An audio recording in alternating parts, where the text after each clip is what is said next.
Si vous suivez la chaîne depuis quelques mois, vous devez savoir que je lis majoritairement de la littérature contemporaine. En anglais, on appellerait ça la literary fiction, ce qui signifie des récits qui mettent l'accent sur l'attention portée au langage, à la structure du texte, tout en interrogeant des problématiques de société. Je ne suis pas cantonnée à ce genre, mais il est vrai que je m'en écarte peu. Il y a donc quelques jours, j'ai fait un point sur des livres qui me feraient sortir de ma zone de confort, à savoir une romance cheap-lit, une romance historique et un classique de la science-fiction. Je vous amène donc avec moi lors de cette expérience et j'espère que ce vlog vous plaira.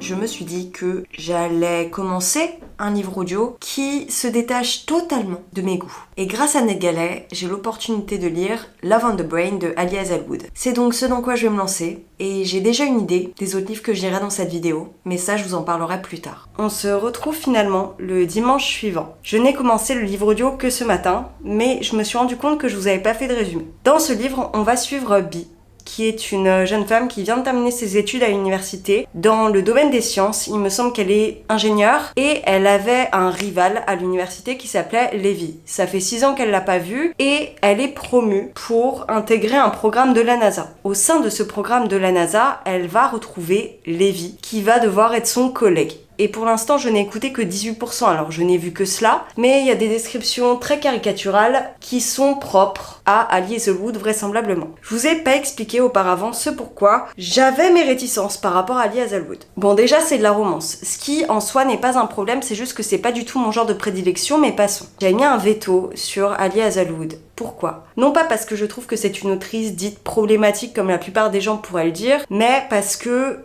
en fait, elle écrit beaucoup de scènes très caricaturales et très portées sur les relations physiques. Et en fait, moi, ça m'intéresse pas. Dans les livres, en règle générale, j'aime qu'on me fasse réfléchir. J'aime qu'on développe des sujets. Alors c'est assez intéressant la manière dont elle aborde la représentation des femmes au sein des sciences. Ça, c'est le seul point positif dont j'avais entendu parler, mais en fait, tous les archétypes qui étaient avancés à son sujet me donnaient pas du tout envie. Je suis partie avec beaucoup d'a priori en me disant qu'elle allait faire des représentations d'hommes assez massifs, assez forts et vigoureux face à des jeunes filles faibles et fragiles. Ce n'est que perpétuer d'éternels clichés qu'on a vus et revus à travers les siècles, et c'est pas forcément quelque chose qui m'intéresse. Maintenant, je vais lire le livre, ou du moins je vais l'écouter, et je pourrais dire si je confirme ou non tout ce que j'en ai entendu. On va dire que The Love Hypothesis était vraiment celui sur lequel je voulais pas me lancer, parce que ça a l'air très bête et assez présomptueux de ma part, mais faire une fanfiction en fait sur Star Wars, je suis pas adepte, je comprends, hein, chacun ses fantasmes, j'ai envie de vous dire. Mais en fait voilà, le terme est bien employé, c'est-à-dire que fantasme, à mon sens, ou du moins pour moi, ça reste dans un espace clos et pas nécessairement dans les pages d'un bouquin. Après, ça remet en question tout un pan de la littérature actuelle. Si vraiment ça m'incombe, je passerai les scènes explicites. J'espère au moins que ça sera respectueux dans les relations entre les personnages. Bon, je vous retrouve, on est jeudi, je suis à quasi 50%, je pense que je vais les atteindre d'ici la fin d'après-midi, et j'ai noté 2-3 petites choses. Alors, déjà, c'est moins pire que ce que j'imaginais.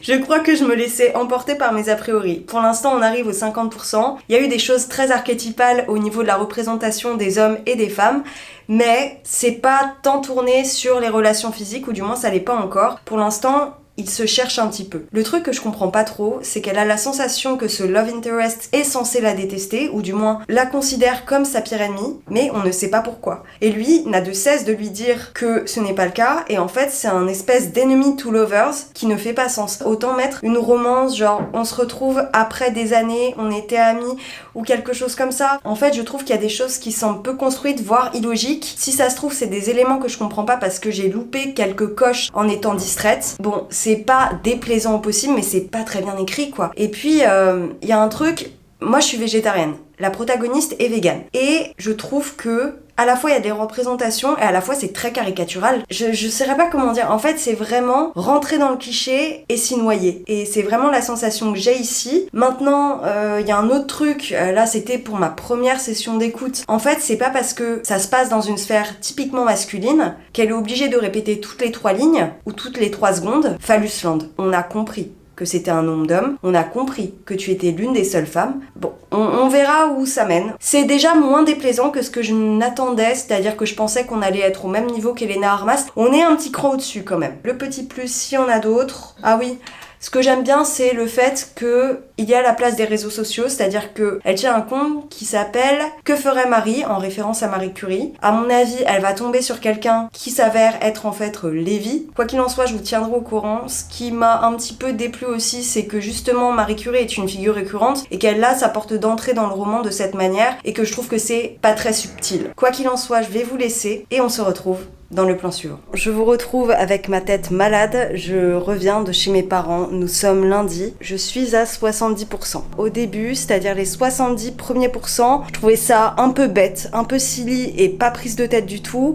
mais ça allait. Puis, il y a eu la scène de smut. Et alors, j'ai rarement vu une scène de smut aussi caricaturale. Malgré le fait que je n'aime pas ça, j'ai eu à lire des scènes de smut qui étaient pas bien écrites non plus. Mais là, c'est surtout que elle prône une représentation des hommes tellement dans les clichés, c'est-à-dire que pour que la jeune fille, l'héroïne, abeille, passe un bon moment, il faut absolument qu'il en ait une grosse. Et c'est le premier truc qu'elle ne cesse de répéter. Et je trouve ça tellement cliché. Enfin, en plus, ça ne fait que prôner des caricatures classiques avec cette espèce de complexe de supériorité ou d'infériorité. Ce qui me fait doucement rire aussi, c'est que c'est censé être un enemies to lovers. Et en fait, le mec ne fait que lui montrer qu'il a de l'affection pour elle. Et elle, c'est limite si elle lui prenait pas une pancarte en lui disant non, on avait dit dès le début que c'était un enemies to lovers, donc tu restes sur ça. Donc voilà, il me reste 30%. J'ai trouvé ça cracra, j'ai passé de 30 secondes en 30 secondes pour les scènes de smut. La tension est pas exceptionnelle. J'aime bien le personnage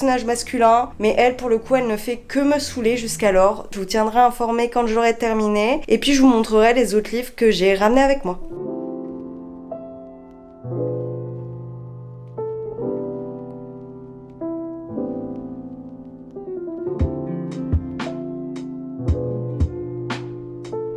Il y a les travaux qui sont là, mais bon, ils font 2-3 petites pauses de temps en temps. Donc j'espère pouvoir vous dire que j'ai terminé Love on the Brain de Ali Hazelwood. Je vous ai tourné un plan avec le nez autant pris qu'à l'heure actuelle. Je ne sais pas si je l'aurai intégré à ce vlog. J'ai réussi à me faire un petit avis sur la chose. Donc comme vous le voyez, j'ai un petit peu écrit. Je vais vous lire ça, peut-être que j'aurai d'autres pensées à vous évoquer plus tard, mais pour l'instant, je vais juste me citer. Si le début était un peu bête, mais drôle, au bout de 50%, la protagoniste m'a été désagréable par sa conviction infondée de la haine de Lévy. Première scène de smut à laquelle j'étais prête, mais relativement grossière. Je peux accepter. La deuxième m'a été gênante et la troisième m'a achevé. Les descriptions de sexe étaient celles de cours de récré, même si je reconnais la volonté de traiter de problèmes tels que le sexisme et le GRE, donc qui est le diplôme qui doit être passé aux États-Unis et qui est très coûteux, qui accroît d'autant plus les disparités sociales et économiques des lycéens, des étudiants pour accéder à des études supérieure, je trouve que c'était pas amené de façon très subtile encore une fois. Le problème c'est que il y a des idées intéressantes mais que c'est très grossier dans la manière de les aborder. Ne parlons pas des relations physiques des personnages parce que pour le coup, il n'y a pas de métaphore. Ouais, pour moi c'est vraiment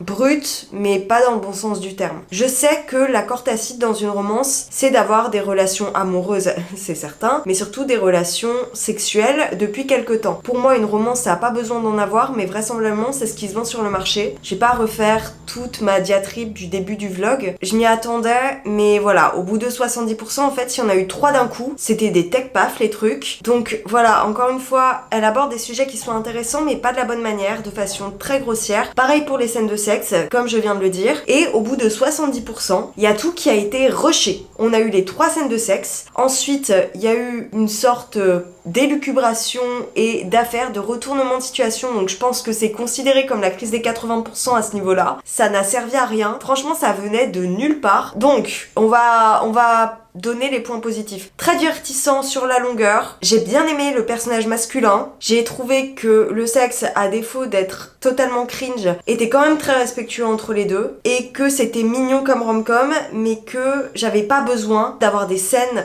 de relations physiques parce que l'histoire se suffisait à elle-même. Et qu'en plus, les scènes de relations physiques étaient caricaturales au possible. Pour ce qui m'a déplu, bon, la plume, ça, je pense que vous l'avez saisi. Le fait qu'il y ait nécessité d'expliciter le diamètre, la circonférence de l'attribut masculin du protagoniste m'a un peu saoulée. L'entrée dans le livre avec Marie Curie, bon voilà, c'est un divertissement. Bon, j'en sais rien, du moins c'est pas forcément ce vers quoi je me tournerai à l'avenir. J'ai essayé. Ce qui m'a beaucoup apporté en fait, c'est que j'en ai beaucoup parlé à travers le mémoire que j'ai rédigé pour mon Master 2 et que je n'avais jamais lu Ali Hazelwood. Donc ça m'a permis de voir de quoi il en retournait davantage que ce que j'avais pu étudier au sens médiatique par rapport à cette autrice. Je vous montre maintenant le livre dont je n'ai lu qu'un chapitre hier soir mais qui est donc le suivant dans cette vidéo. Il s'agit d'un livre que on m'a recommandé en story Instagram, ou du moins on me l'a mentionné comme étant quelque chose qui sort de ma zone de confort. J'en aurais parlé dans ma to be read du mois d'octobre et de l'automne. Il s'agit de The Stationery Shop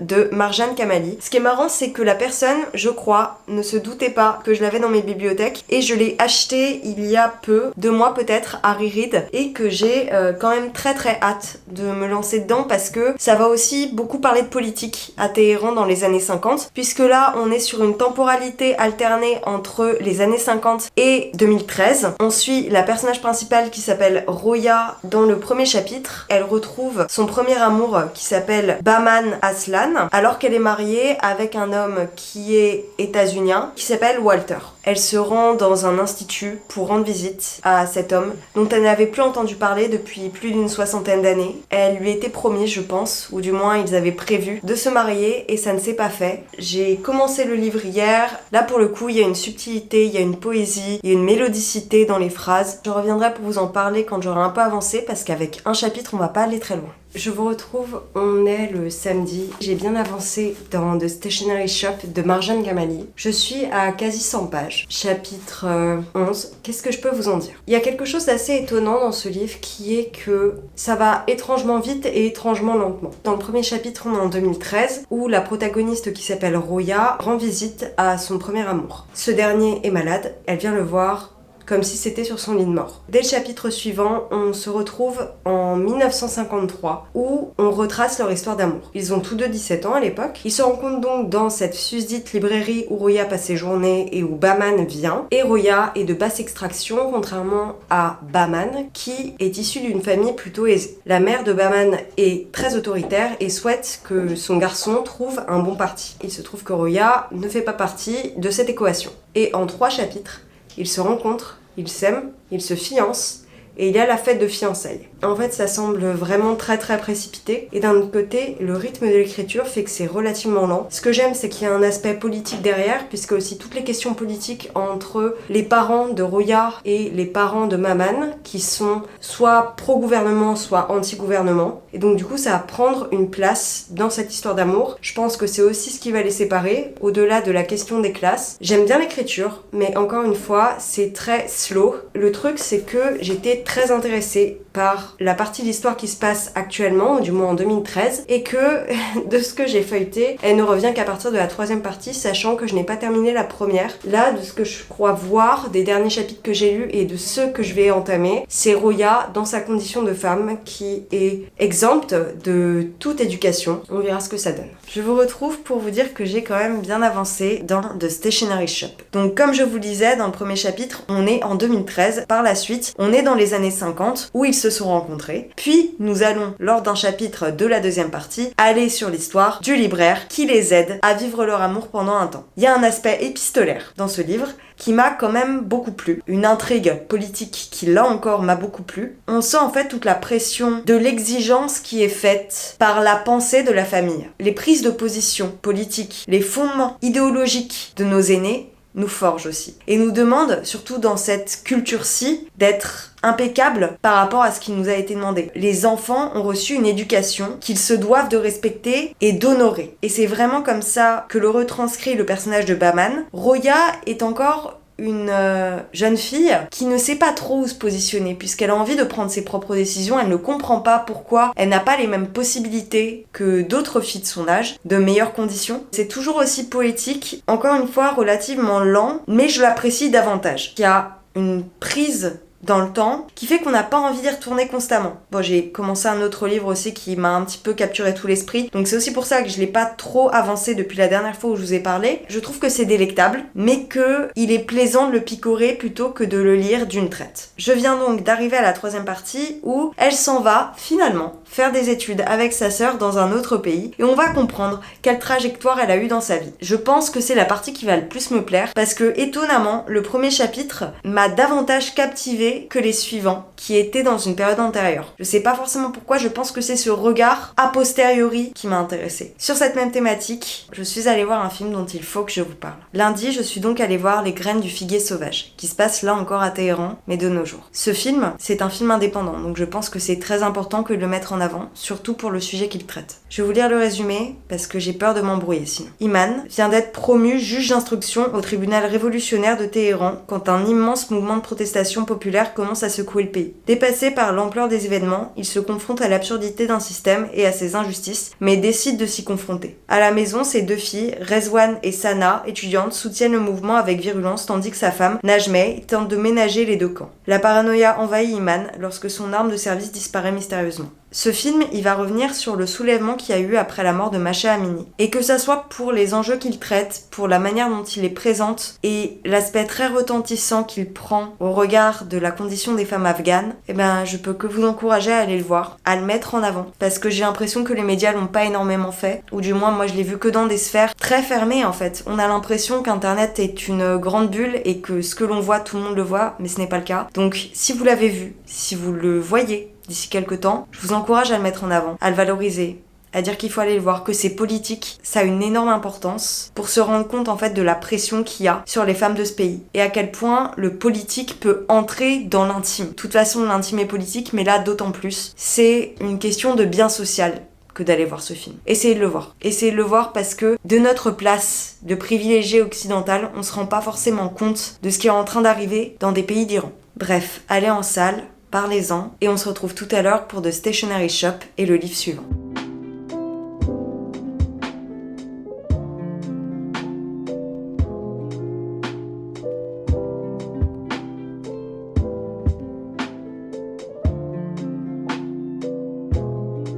On se retrouve quelques jours plus tard et je viens vous dire que j'ai terminé The Stationery Shop de Marjane Kamali. Comme je l'ai dit antérieurement dans ce vlog et comme c'est le principe de cette vidéo, je ne suis pas spécialement une lectrice de romances historiques, de romances tout court et de livres historiques en règle générale parce que j'ai peur d'être perdue. Et en fait, ce livre m'a très agréablement surprise. On suit donc Roya et Bahman qui se sont aimés à 17 ans dans les années 50 à Téhéran. Et en 53, il y a donc eu le coup d'état et la révolution, les soulèvements d'Ajax. Moi, c'est une période de l'histoire et puis c'est un contexte politique que je connaissais très peu, que je connais toujours très peu d'ailleurs, mais ça m'a permis d'aller me renseigner, de m'interroger, de me questionner et de réfléchir en fait par rapport à ces questions-là. Attendez, je vais fermer les rideaux. Il y a effectivement une place très importante donnée à la politique puisque c'est aussi l'une des choses qui va les séparer, étant donné que les deux protagonistes ne pourront pas vivre cette histoire d'amour. Ce qui rend le livre très didactique, c'est que les chapitres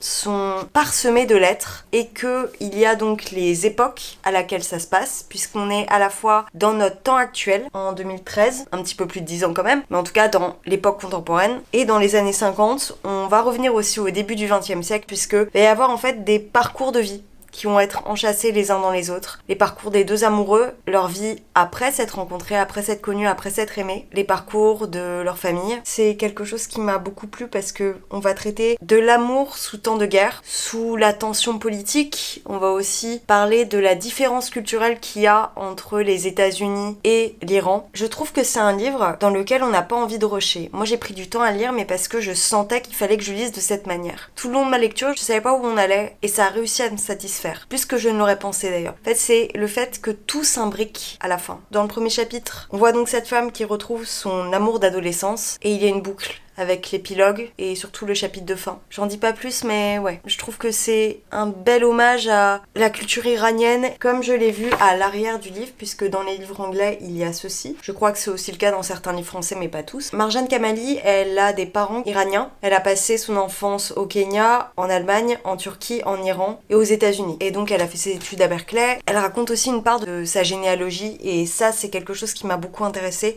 Encore une fois, je trouve que le fait de traiter de la politique de l'époque, à travers la fiction mais aussi à travers une histoire d'amour, c'est très bien joué et c'est très bien mené. C'est-à-dire que la plume, elle est très douce, lente dans le bon sens du terme, c'est-à-dire qu'elle prend son temps pour implanter ce qui touche les personnages. Et ça nous touche par la même occasion. L'histoire d'amour est belle. elle est vraisemblable. Et je crois que lire ce livre après Love on the Brain me prouve à quel point il y avait un manque de résonance avec le livre de Ali Hazelwood. C'est-à-dire que dans le livre d'Ali Hazelwood, pour moi, c'était très en surface. Et que là, on sentait qu'il y avait des sentiments. Si je devais faire un comparatif, pour moi, le livre de Ali Hazelwood, c'est du pur flirt où les personnages vont se quitter après, alors qu'ici, c'est un amour profond, durable, vraiment quelque chose qui fait appel à vos sentiments, à ce que signifie l'amour pour vous, ce manque qu'on aura si on n'a pas la relation qu'on a toujours voulu avoir avec une personne en particulier. J'ai beaucoup aimé ce livre, très étonnamment, il m'a très agréablement surprise. Voilà pour The Stationery Shop, je vais vous montrer celui que je vais entamer d'ici peu de temps. Le prochain que je vais lire, c'est un livre qui m'a été recommandé de la part de Marion de Snodza. Et c'est donc Des fleurs pour Algernon. Alors vous passerez cette couverture absolument abominable. Et donc, si vous ne le savez pas, Des fleurs pour Algernon, c'est un classique de la SF. Moi, je suis très peu science-fiction et fantasy.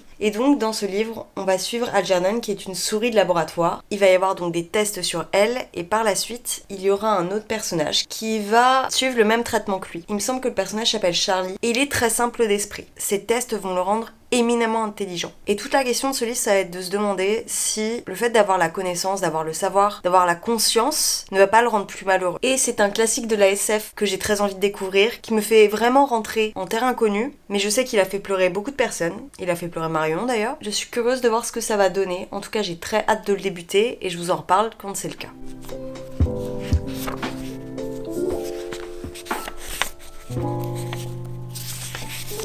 Bon, je vous retrouve, on est quelques jours plus tard. J'ai commencé tout juste ce matin Des fleurs pour Algernon de Daniel Keyes. Dans ce livre, on suit donc Charlie, qui est quelqu'un d'idiot. Ce dont je ne me rappelais pas, c'est que ce livre, il y a une évolution de l'orthographe dans sa narration. Charlie, il va être l'objet d'une expérimentation, initialement effectuée sur la souris qui s'appelle Algernon. Ce livre, c'est les comptes rendus de Charlie avant et après une opération qui va lui permettre de devenir intelligent. Par curiosité, je suis allée voir s'il y avait un format audio sur YouTube. Et j'en ai trouvé un. Et je vous avoue que si je l'avais pas eu, j'aurais peut-être eu du mal, puisque les premiers chapitres, c'est pas fait pour apprendre l'orthographe. Clairement, donnez pas ça à un gamin qui sait pas écrire. Par exemple, une expérience devient une expérience. Intelligent, c'est intelligente. Petit à petit, on va voir que son orthographe va s'améliorer. Après l'expérience auquel il va être soumis, à travers ses comptes rendus, à travers sa réflexion du monde, à travers la considération que les autres lui portent, à travers les souvenirs qu'il avait effacés de son esprit, puisque Charlie est aussi un enfant, du moins un adulte puisqu'il a 32 ans, mais en fait la manière dont il s'adresse à nous donne la sensation que c'est encore un enfant. Il a été délaissé par ses parents et il ne sait pas exactement pourquoi. Et c'est aussi quelque chose qu'il a effacé de son esprit. L'amnésie traumatique, on sait ce que c'est, mais là c'est vraiment de ce ressort. On voit en fait qu'il gagne en conscience, même à travers les tests de Rorschach, des taches sur le papier, avant qu'il n'ait son opération. Il a un regard très premier degré, sans réflexion, sans conceptualisation, sans questionnement de lui-même. Et c'est ce à quoi je m'attendais, mais c'est encore mieux. On va vraiment puiser dans l'émotionnel à travers la psyché. Et je vous dis ça alors que j'ai lu un peu moins de 70 pages sur un livre de 250 dans cette version. Pour ce qui est de l'audio, je vous mettrai le lien de la playlist en barre d'infos si elle est encore disponible à l'heure où je poste cette vidéo. J'aime beaucoup parce qu'il y a une sorte d'ambiance et il y a un ton qui est donné par le narrateur qui nous immerge totalement. Donc je vais continuer à le lire et l'écouter en parallèle et je viens vous en reparler lorsque j'aurai avancé.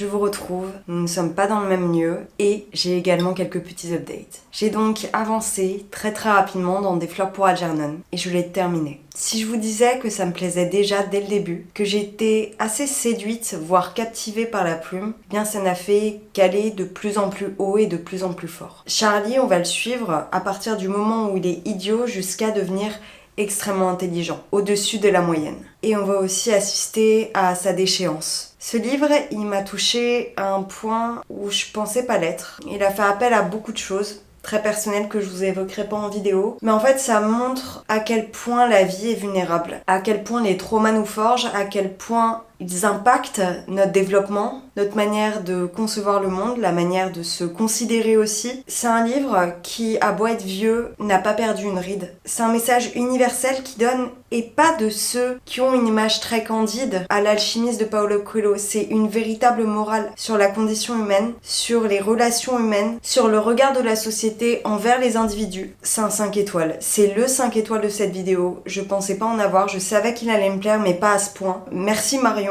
de m'avoir forcé plus ou moins, ou m'avoir un petit peu poussé pour que je le lise, parce que c'est l'un de ces livres qui restera. Je saurais pas quoi dire d'autre. C'est un livre qui est court, il fait moins de 300 pages, et pour autant, la force de ce récit est impressionnante. Je vous conseille très sincèrement de le lire. C'est tellement déchirant. J'ai eu les larmes à la fin parce que, via l'orthographe, on voit que son esprit est en train de retomber à l'état où il était et qu'il a perdu en chemin certaines choses de son caractère, de sa candeur, de sa jovialité. C'est émotionnellement mais tellement violent. On s'est attaché à lui et jusqu'à la fin on a espoir avant que n'advienne la chute. Je vais m'arrêter parce que sinon je vais vous spoiler. Quoi qu'il en soit, c'était vraiment une énorme réussite. Je vais juste wrap up un petit peu ces 3 livres que j'ai lus et puis je pourrais vous dire au revoir. Le premier que j'ai écouté, c'est donc Love on the Brain de Ali Hazelwood que j'ai eu grâce à Ned Gallet. Je vais pas m'épancher parce que c'est quand même, je pense, le livre qui a pris la plus grosse partie de la vidéo. Il appartient à un genre que je ne lis pas habituellement. Il reprend des codes qu'il a lui-même créés, j'ai envie de vous dire. C'est très smutty. Je comprends l'intérêt de se détendre grâce à ces livres, mais moi personnellement, en fait, ça me divertit jusqu'à un certain stade lorsqu'il y a des descriptions de scènes sexuelles sans que ça n'apporte à l'intrigue. En fait, ça me captive pas et je perds en intérêt. Je pense que grâce à ce livre, j'ai découvert quel type de romance je n'aimais pas et quel type j'aimais. Donc si vous avez des romances sans smut à me proposer, je vous laisse me le dire en commentaire. Le deuxième que j'ai lu, c'est donc The Stationery Shop de Marjane Kamali et c'est un livre que j'ai beaucoup aimé. Je trouve qu'il traite de problématiques importantes, intéressantes et qui ont quand même du relief à l'heure actuelle. Dans ce livre, on suit donc Roya et Bahman qui sont amoureux à Téhéran dans les années 50. Il y a donc toutes les révoltes et tous les mouvements politiques qui se passent dans ce pays à cet instant T et ça va les séparer entre autres puisqu'il y a aussi des conflits familiaux, d'idéologie qui vont faire que leurs routes se séparent. Autant j'ai beaucoup aimé les parties qui se passaient à l'heure actuelle, autant j'ai été déroutée par le changement de temporalité assez récurrent. On s'y habitue au fur et à mesure, mais c'est vrai qu'à certains passages, j'étais obligée de retourner au début du chapitre pour retrouver la date à laquelle ça a été écrit. Ce que j'ai apprécié dans le récit, c'est la relation épistolaire, les références littéraires, le regard porté sur la place des femmes en Iran. Ce que j'ai moins apprécié, c'est l'inéquité dans le rythme de l'histoire. Dès le début, en 3-4 chapitres, ils tombent amoureux, ils se mettent ensemble, ils décident de se fiancer et ils ne peuvent pas. Ensuite, il y a tout un énorme passage où on voit la vie de Roya aux États-Unis avec son nouveau mari, puis on revient sur la temporalité actuelle. Pour moi, il y avait de trop grosses parties qui se concentraient à un instant T sans aller en profondeur sur certaines thématiques. Et le dernier point plus ou moins négatif que j'ai à dire, c'est que j'aurais aimé que la politique prenne plus de place. Ça on est beaucoup plus sur cette relation très personnel que sur ce qui les a réellement séparés. C'est les seuls points négatifs que j'ai à en dire. Pour autant, c'est une très bonne lecture que je vous conseille très grandement si vous aimez bien les plumes assez poétiques. Et enfin, le dernier, c'est donc Des fleurs pour Algernon. Je suis tellement heureuse de l'avoir lu. Je vous le conseille. Encore une fois, je vous mettrai la playlist du livre audio en barre d'infos. Lancez-vous dedans. J'en parlerai sûrement plus à la fin du mois. Mais très belle découverte. C'en est tout pour ce vlog autour de livres en dehors de ma zone de confort. J'espère que ce dernier vous aura plu. Si c'est le cas, n'hésitez pas à aimer, commenter, à me donner de futurs livres à lire pour de prochaines vidéos. Et puis nous, on se retrouve très bientôt. Sur ce, ciao!